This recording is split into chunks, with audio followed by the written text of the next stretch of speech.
Hi Marisa, and it's lovely for you to join us today on the Optimal Health Clinic podcast. I'd just like to ask you a little bit about your background, so the listeners and the viewers can get an idea about you. Sure. Sarah, thanks for having me today. Lovely to be here, and it's a sunny day, so can't complain. So my background, I got my first degree in microbiology and genetics. Didn't really do much about it until a few years ago. My husband got chronically ill, and we struggled a bit with some of the help that we were getting from the NHS. Not that they weren't helping us, but they weren't looking outside of the box or trying to find root causes why he had gotten ill. And so I retrained in nutritional therapy and did a whole lot of other courses as well alongside that. And really came back to my studies again with genetics and microbiology, and now focus a lot on immune-mediated conditions and why we work so well together, because a lot of it is immune-mediated neuropsychiatric conditions. So that's where it all sort of started and culminated. Luckily, my husband is all good as new, just now, and so I kind of fell into consulting and helping other individuals. And how do you say it's helped your clients, and what's the difference you've seen in people's lives from the work that you now do? I think the way that we operate in this industry, nutritional therapy or integrative health, is we're really trying to find the root cause of somebody's illness, and we're not just managing symptoms. We're actually trying to rebalance the system and find homeostasis. And I think once we are able to identify what that cause is, clients are then able to make a much better recovery, because they're not just managing symptoms. Yeah. So it has helped a lot, and especially when we're working with autoimmunity and rebalancing the immune system, really trying to work at a very foundational level, we see amazing results in clients. Yeah. And I know when we started to work together, just the change in how I was able to work with clients at that level, certainly how I describe it when I talk with clients is working at a cellular level, and like you say, going to the upstream and seeing where this originated, or if there's something that just doesn't sit. How have you found working together? What's it been like for you? Oh, I think it's imperative for practitioners to work together. You really need a team around you, because there's a lot of aspects when it comes to especially chronic illness. So although I have the knowledge of rebalancing things at a cellular level or working at biochemical pathways, that type of thing, there's a lot of instances where clients have experienced trauma or certain, environmental effects, physical effects. So it's good to always work with practitioners that have those skill sets and really create a team around the client, so that you're helping them on all levels, whether that's spiritual level, physical level, and emotional, all of those aspects. And especially with some clients that have even dealt with chronic illness for a very long time, there's a huge emotional element or part of that illness that needs to be addressed, which is obviously not what I'm, specialized in. But if I want my client to heal fully or 100%, then it's, I have to work with other practitioners, which is why we've been working together so well. Yeah. And I think from what I've seen on my side is that as a psychotherapist and trauma therapist, I'll look at that side, but now how I look at it is the whole same. It works both ways. So certainly the foundation of my training is there, and it always plays a part. It's really interesting. So they can come and have testing done and meet with you and do these consultations and this work. And then you find that they get to a place where there is that psychological, there is some, trauma or something that's happened through the process or before that you can then work with, that just gives them that whole that really integrative approach to what we do. Yeah, absolutely. I think a lot of people don't sometimes make the link between a traumatic experience and how that affects them at a cellular level. Yeah. And then how that change at a cellular level then manifests as a symptom. And that's when they go to their GP. And so what we're doing is we're kind of working a little bit backwards. We try and rebalance the the homeostasis in the cell, and address the trauma at the same time, because it has a huge effect. The psyche has a huge effect on the physiology. Yeah. But at the same time, genetically, somebody may be predisposed to not able to manage certain stresses in their life as optimally as some other people. So it's really putting all of those puzzle pieces together, and where conventional medicine looks at things at a macro level, and addresses symptoms, we as practitioners, we work on a micro level, trying to basically find what that first domino was that fell, and then work backwards, trying to pick all those dominoes up again. And there's some of the lovely conversations we have, aren't there, where it's like being a detective. It is. You're looking at the story and looking what happened. And obviously we talk about timelines and looking to see if there's just one moment in time where something did happen. And more often than not, there is. And it's also that bi-directional loop, isn't it, from how the brain affects the body and the body affects the brain. So it's not a one way, which was often believed. Yeah, absolutely. Yeah, it is very much about looking at somebody's timeline and being that detective and asking those probing questions. And I do say to clients, sometimes we're going to get to know you really, really, really well, maybe even more, even better than your partners sometimes, because we really want to know, we want to see where that one change, and it could simply be a change. It could simply have been a time when you had a viral infection that can cause a huge change. It could simply be the time, you went through something traumatic like a divorce. That could be, that first domino that fell. And it is really, for us, it is really trying to find the root cause.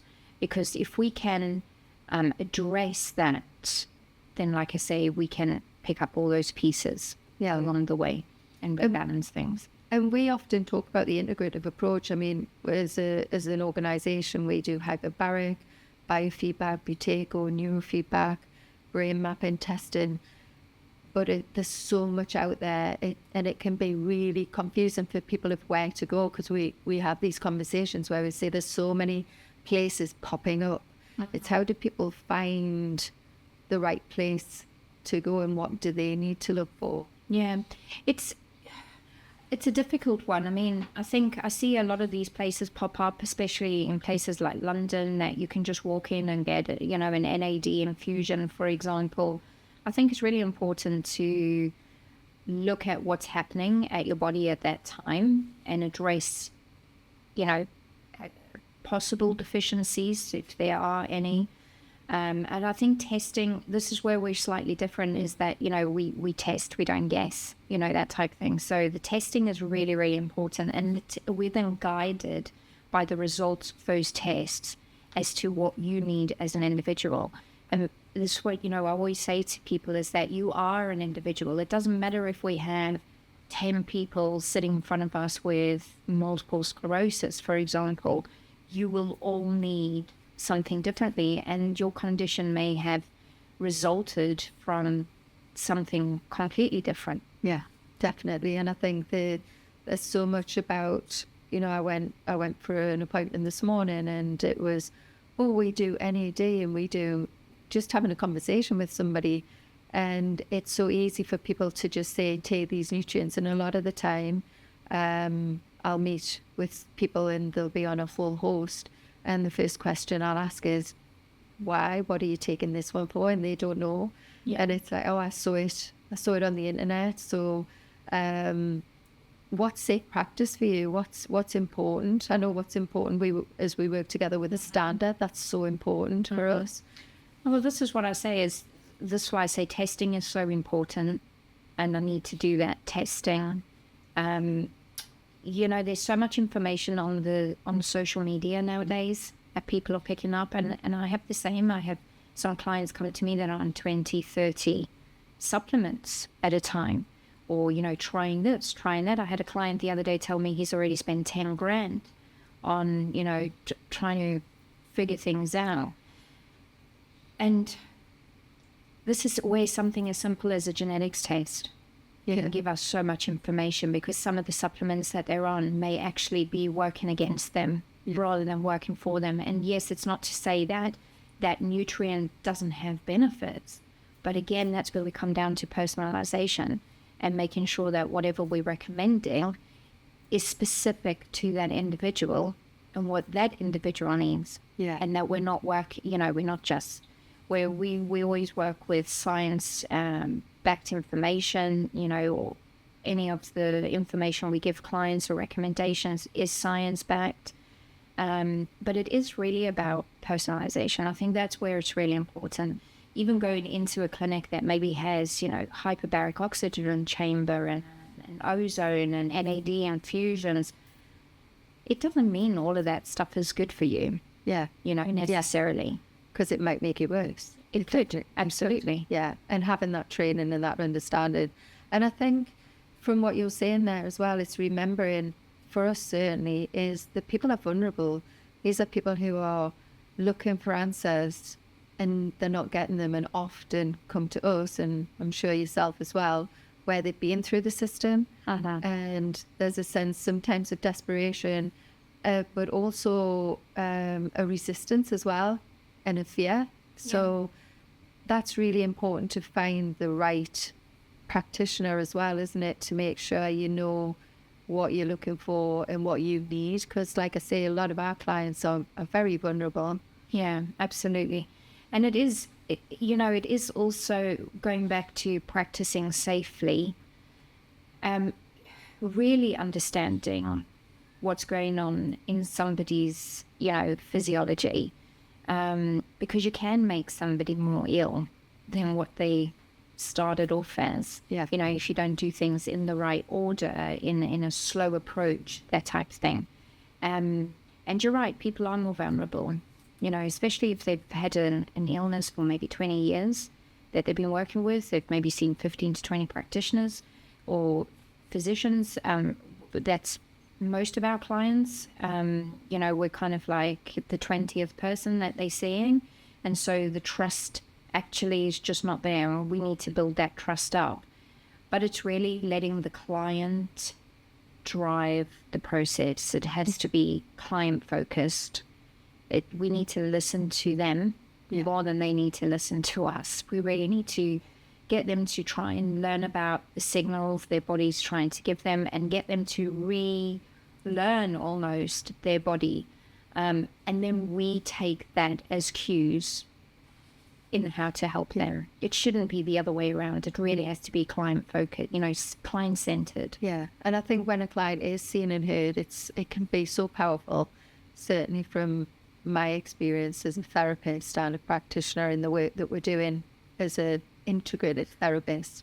And in businesses, we're starting to do a lot more work within business and taking the information that we have, but also the knowledge, and delivering that in a way where people can get some answers or start to understand. How do you see that, and what do you see in the business in industry? What's needed that you see? So there's a huge increase now in workplaces taking, just sitting up and taking more attention, looking at their staff. And this may be from, a completely business point of view, of trying to increase productivity out of their staff.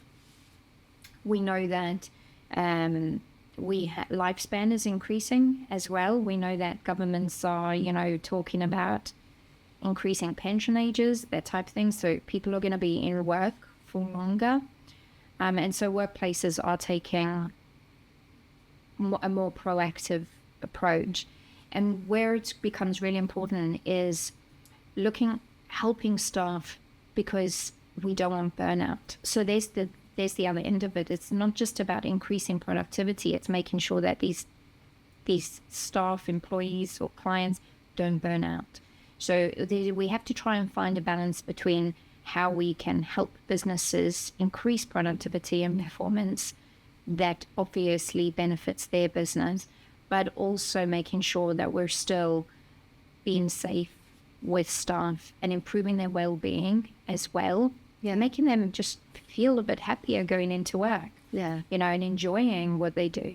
I think it's so important. And I think some of the companies we've worked with recently, We Are Insurance in Blau, and the CEO there, Carol Weir, is just a phenomenal lady, but she really wanted us to come in and deliver everything. So I went in, talked with staff, and for them to understand everything that we do. And then people sort of signed up, and that's just such a unique experience for me. But it meant that they got what they needed, and making that workplace environment change, knowing that they've got what they need, both from a management side, but also personally. Yeah. How do you see the work that you do coming into that more?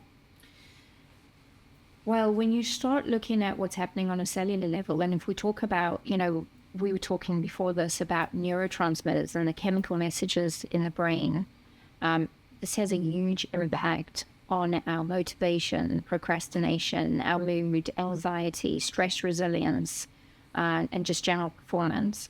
So when we're working on neurotransmitters and trying to balance them, it really does come down to diet, sleep, exercise, people understanding circadian rhythms, hormones. And if we can teach individuals all of these things that, I wish that we could get taught at school, but I don't, we can balance those neurotransmitters. And like you say, people will show up better at work, be more focused, have higher stress resilience, be cognitively switched on, be more motivated, but not only in the workplace, in their home environment as well. They show up better as partners, they show up better as parents, they show up better for themselves, and just enjoy life a bit more. And we're really in the game of not, conventional medicine is all about lifespan, increasing lifespan, and for us it's health span, and making sure that it's not just about living an extra 10 years, it's about being healthy for those extra 10 years so you can really show up for yourself and for others, those around you, and just enjoy life more. Yeah, definitely. I completely agree. I think when you touched on circadian rhythms and sleep, that's one of the biggest things I see in clients that, I'll ask, what's your sleep like? Do you wake up feeling energized? Do you wake up with a dry mouth? Do you wake up, and these questions, people are shocked to go, oh no, I never wake up feeling energized. You don't feel energized, do you? Yes. And it's just what we always talk about, which is modifiable lifestyle changes. Absolutely. It's not about, I think, for anybody listening or watching, it's not about having to make these huge changes overnight, because that's just not sustainable.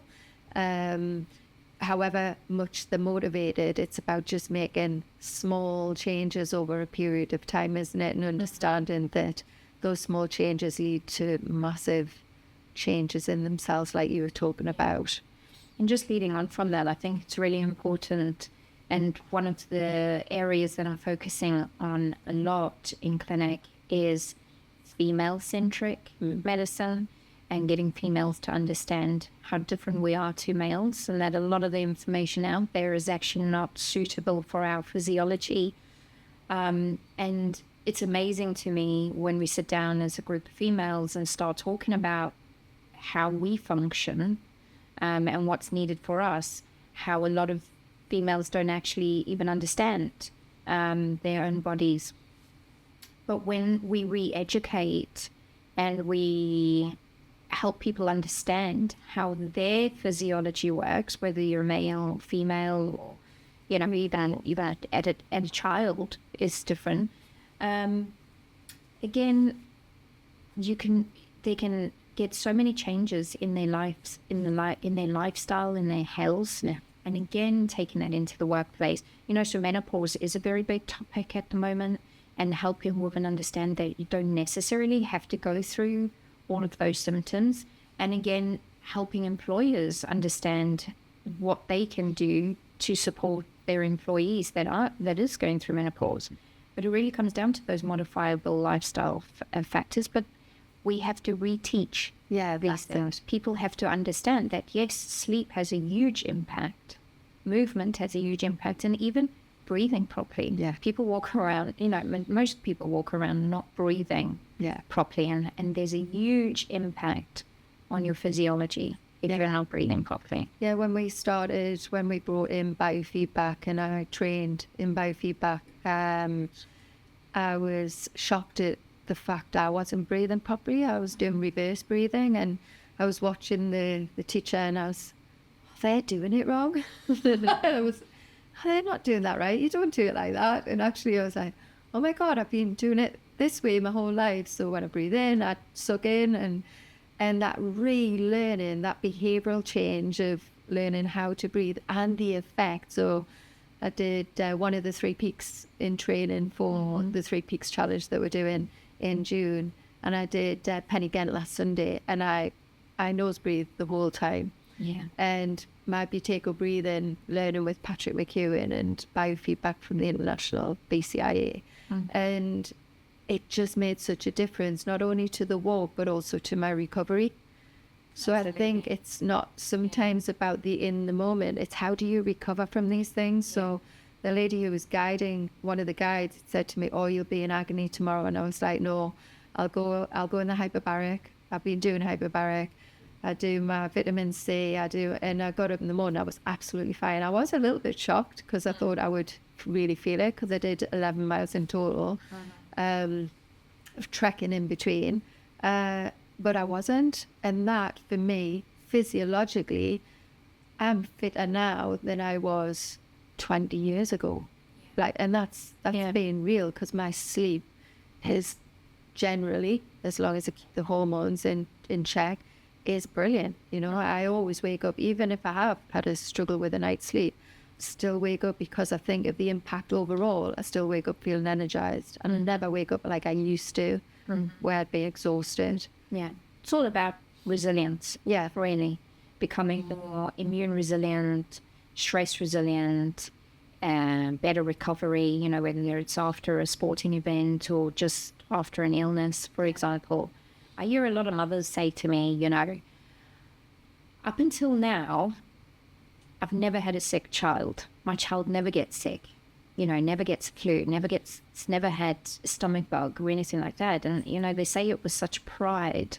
And I have to gently break it to them that that's actually not good. Because if you're exposed to something that you haven't been exposed to before, you should get sick. We're not concerned about you getting sick or not getting sick. It's how quickly you bounce back from it. How resilient are you? Because if you get a cold, you should be over it in 72 hours. If you're still unwell 2 or 3 weeks later, we have a problem then as well. It's all about that recovery. If you have a sporting event, how quickly do you bounce back? How's your energy after that event? How are your muscles after that event? And it's amazing to me, having worked with some sporting individuals, professional sporting individuals, that they are not fully aware on how their body works fully either. Yeah. And then sometimes it's just simple tweaks, very simple tweaks. Like, for example, just getting out in the morning and getting light in your eyes, and that can literally change and rebalance your circadian rhythm and help you to sleep better in the evenings. Simple things like that. Yeah. And it's the blue block glasses in the evening, or that junk light that we sit around every day and we're exposed to every day. And like you say, getting out in the morning and just moving and seeing that light without glasses on, and letting that natural light come in. So what have you seen with people who've been impacted by COVID and long COVID? Oh, huge impacts. And I think it's because prior to COVID, I don't think we were as healthy as people thought we were. We had a lot of poor eating habits, sedentary lifestyles, which we know the papers have come out now to say how a lot of been metabolically unhealthy has, really predisposed people to getting the hard hit by COVID. And unfortunately, we do have in the UK, close to 2 million people that are still suffering with what is now known as long COVID. And it really is, again, about genetic predispositions, what else environmentally they've been exposed to, what's going into their toxin bucket and how much is overflowing out of that toxin bucket, what their immune system was like prior to getting COVID. And it is all about that resilience. It is all about, did they have enough nutrients? The immune system takes a huge amount of nutrients, even the neurotransmitters we were talking about before. And I always say to people, imagine, you had 5 Michelin-starred chefs in your kitchen. Imagine. But no ingredients. You going to get a meal? It doesn't matter. Yeah. You can't do anything without the cofactors. Your immune system doesn't function. Your detoxification doesn't function. Neurotransmitter production doesn't function. And you become very, very susceptible to having long-term effects after any virus, not necessarily just COVID, but after any infection. And our people who are tuned in today, they won't necessarily understand what cofactors are. Obviously, I do. Can you give a little bit of an understanding? So very simply, it's the micronutrients that are required, the vitamins and the minerals, basically, that are required for every single process in the body to work. So every single pathway, every time you need to produce something, it's the ingredients that's needed to produce the final product.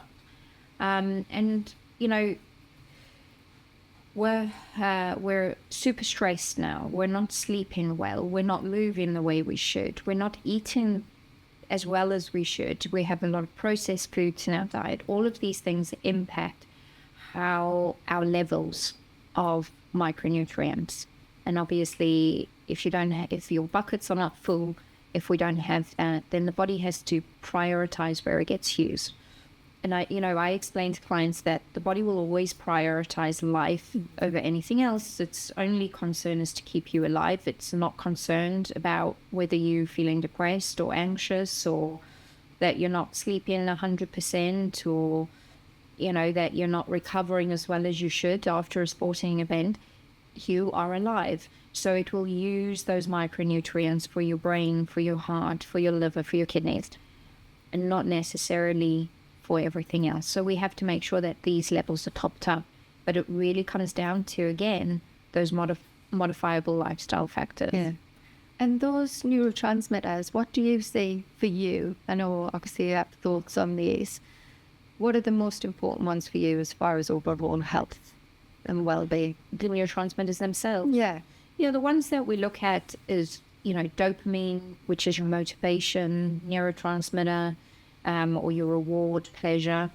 Serotonin, which is obviously has a huge impact on appetite and sleep, and mood.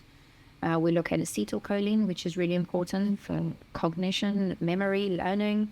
That one has a huge impact, again, in the workplace, because you were mentioning the workplace, but also, again, a lot of people concerned about, maybe dementia or losing their memory after even menopause, for example, how that impacts them. Acetylcholine is a very big player in that. But we also have, noradrenaline and epinephrine, all of these that we need for get up and go, Mm-hmm. Yeah, so, and we see that obviously when we do the testing, we can look for predispositions of whether somebody's going to have too little, or sometimes in some cases too much of those neurotransmitters. And again, then how we use micronutrients to rebalance that. Yeah. And what would be, I know we talk a lot. One of the tests that we do quite regularly is through LabCoGX. We'll do testing of methylation and panels from them. Would you agree that they're a good start, or what would you say? Yeah, absolutely. I think knowing your predispositions, knowing you and your makeup, really helps, understanding what you need going forward in life. I mean, there are instances where some people need to be on certain level of a particular vitamin or a mineral for the rest of their life. Yeah. But again, we wouldn't be able to guide somebody on that unless we had that testing in front of us. And I know we do use methylation quite a lot. It is one of the most important biochemical pathways. It has a huge impact on how the rest of the body works. So if we start there, we can work out from that, but it is a good start. Generally, what would you say that people might need or could do? I think in today's times, with the level of stress that we have, we know that we have a much higher need for things like magnesium, for example. It's not to say that, I'm recommending that for everybody to take, because like I say, we do take a very personalised approach. But generally speaking, when you're looking at things like magnesium, that is essential for 300 biochemical pathways. And like I say, the body will then only utilise whatever magnesium it has to keep you alive. Something's going to fall short. Yeah. And we know that at different stages of life, for example, during, menopause, for example, the need for certain nutrients goes up. And then, of course, I'm always going to come back to genetic predispositions, because some people may genetically require, or because of genetics, require more nutrients than others. So I think testing is really important. I think there is an understanding generally that there's certain nutrients that are probably needed more than others, and that as a wider population, we probably are more than likely deficient in a lot of these nutrients. But that, that we have to see the testing for that. And we take that approach. That's how we take that approach. Yeah. And of course, when we have somebody in front of us, let's say, Sarah, when we're working together and we have somebody with neuropsychiatric condition, we're trying to understand if it's an environmental impact and what that environmental impact was. Was it heavy metals? Was it mold? I mean, mold is a very big one in the UK. And I don't think people really appreciate how dangerous mold can be.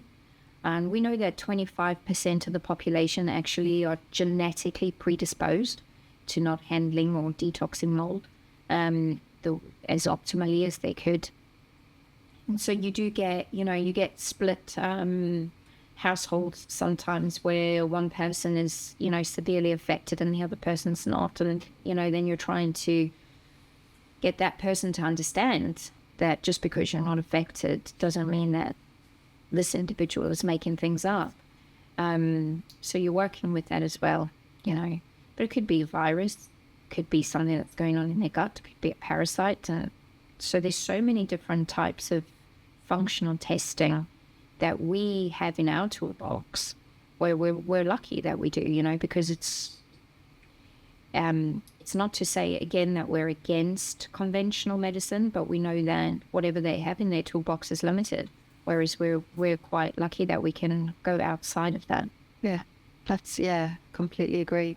And I know your area as well is very much around women's health. And what do you think? You touched on it about menopause and stuff like that, and how we're different to men. And what would you say? How would you describe the differences? There's the obvious differences, but how would you say metabolically? Oh, yes. Okay. So many differences, actually. Even in the amount of sleep that we require, in the way we breathe is different. I think women pre-menopause really have to understand how 4 different types of hormones that they're dealing with change throughout the month. And I just this week had a client say to me, it's like I'm 4 different people. Yeah. And my partner's starting to understand that I'm like 4 different people. And it really is that. I mean, it has the hormones really have a huge impact. And unfortunately, we as females are not designed to actually work in an environment that is, set up the way it is. Shall we just say it like that? And so a lot of the time females are working against their own physiology, and it's really getting them to understand at certain times of the month how their needs change for certain nutrients, for whether it's more carbohydrates, whether it's more protein. I get a lot of women say to me, I've tried intermittent fasting and it doesn't work. And then you get these headlines that say intermittent fasting is bad for women, and it's absolutely, it's not. It just needs to be changed a bit during the months. And again, it's just taking that information. There's a lot of nutrition noise out there. And again, I'll just keep saying that, it's only a few years back until women were actually allowed in medical studies. Majority of the information that we base ourselves around on medication, supplementation, even the movement, exercise, it's all based on the male physiology. And even that, a lot of women don't understand. I get women, they say to me, I can't understand. I'm eating right. I'm running on a treadmill every day. And I'm like, well, maybe you shouldn't be running on that treadmill every day. That's working against your physiology. So, it really is just understanding those differences. And when women do, what happens is amazing. Empowered, yes, as well. Yeah, empowered and change. Yeah. And change. Yeah. Physiologically, but also, yes, psychologically. And what are the 4 hormones and how would you describe them if you were, because there's so much information out there, isn't there? Yeah. Well, first of all, women don't understand that our most dominant hormone is actually testosterone. Yeah. So we get a lot of women that think that they're low in estrogen or they're low in progesterone, where in fact they're actually low in testosterone, and that in itself can help massively. But we have, where men have that drip of every 15 minutes they get just testosterone drip, and that's from the day they're born until the day they die. It's that one hormone, and that doesn't change. We have progesterone, we have estrogen, we have testosterone. We also have to think about cortisol and oxytocin, and all of these hormones, they go up and down throughout the month. And if you've got more estrogen going on, then you feel better about yourself. You're more confident. You can go into the boardroom, present, ask for that pay rise. When we have higher progesterone, for the 2 weeks prior to menses, we're not necessarily feeling like that. Tasks become a little bit more difficult. Procrastination creeps in. We just really want to sit on the couch, watch Netflix with a hot chocolate in a blanket. We just really want to and then, what you get with that is that women then start feeling guilty. Yeah. Because they are made to believe that they have to be on top form every single day. And it's not that, I just recently sent out a newsletter that said you're not lazy.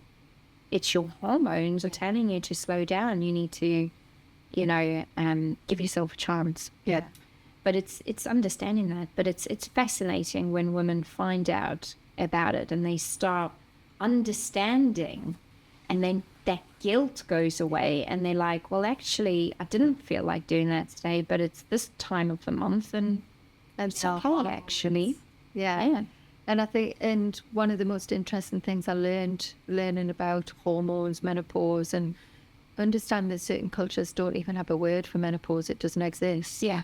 And that's why Western, they moved, it was Japan, and they moved out of the countryside and into the cities, and they started getting these symptoms, and they're like, oh, can't have that, and they moved back out. And a lot of it's to do with what we eat and what we're doing, and stress and environment and those things. And certainly stress, because I know myself, I've been doing this training and my hormones have been balanced, and I'm always like, a little bit of fluctuation, but the change just from that big stressor from doing the walk changed my hormones. And it's like, right, okay, I need to reset. But it's listening for women and men to listen to your body, listen to what's to introspection and looking at what's happening for you. And that's been the big thing.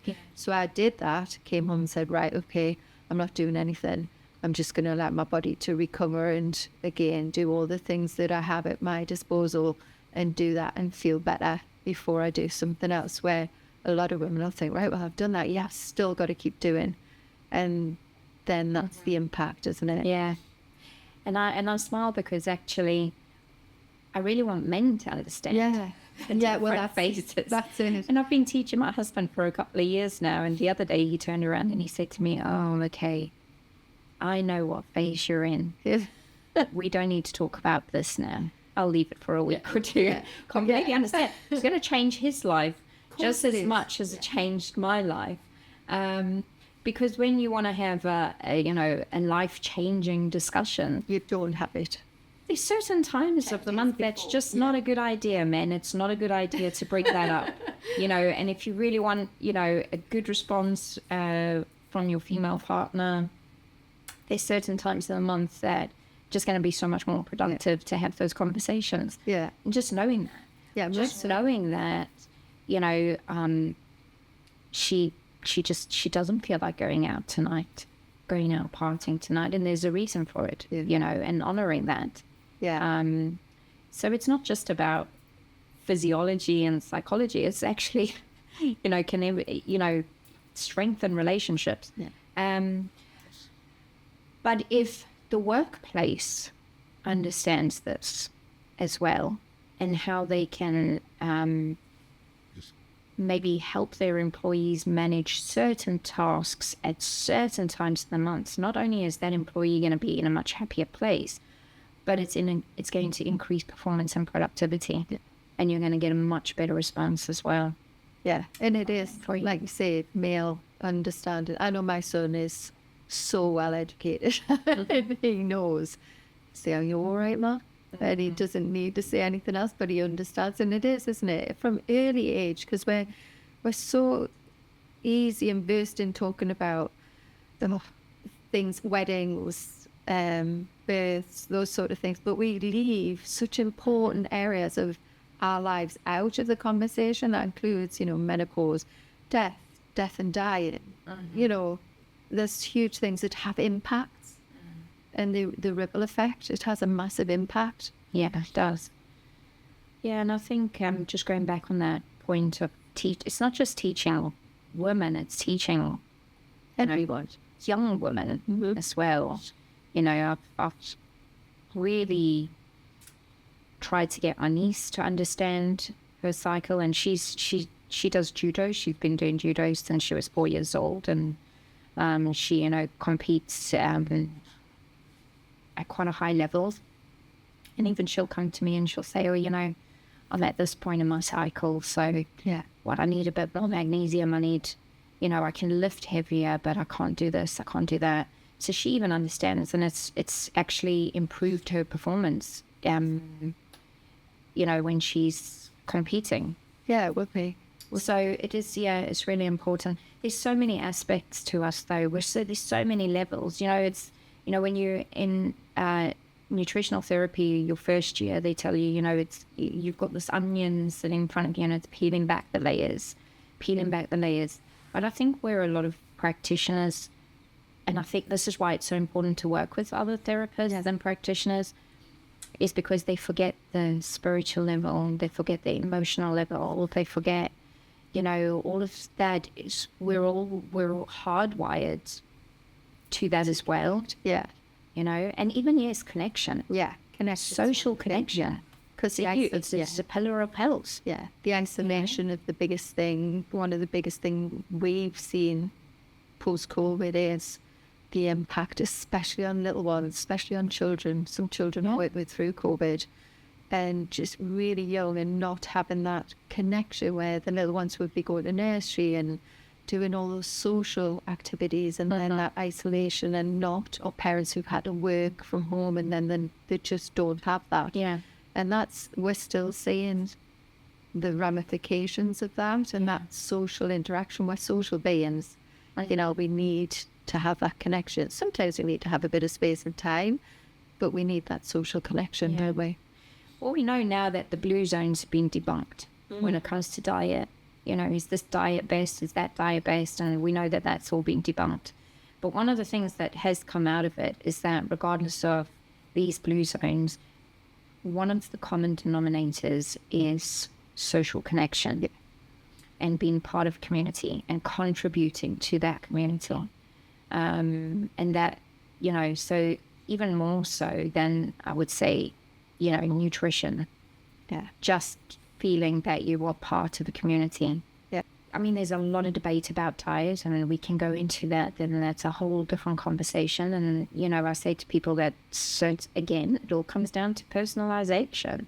Yeah. There's a lot of talk about carnivore diet at the moment, and, I say to people, I think it's a great therapeutic tool. I do use that in my clinic as well, especially for autoimmunity. I think it's fantastic. And there's certain times when we need to diversify our diet a little bit more, depending on the condition that you have.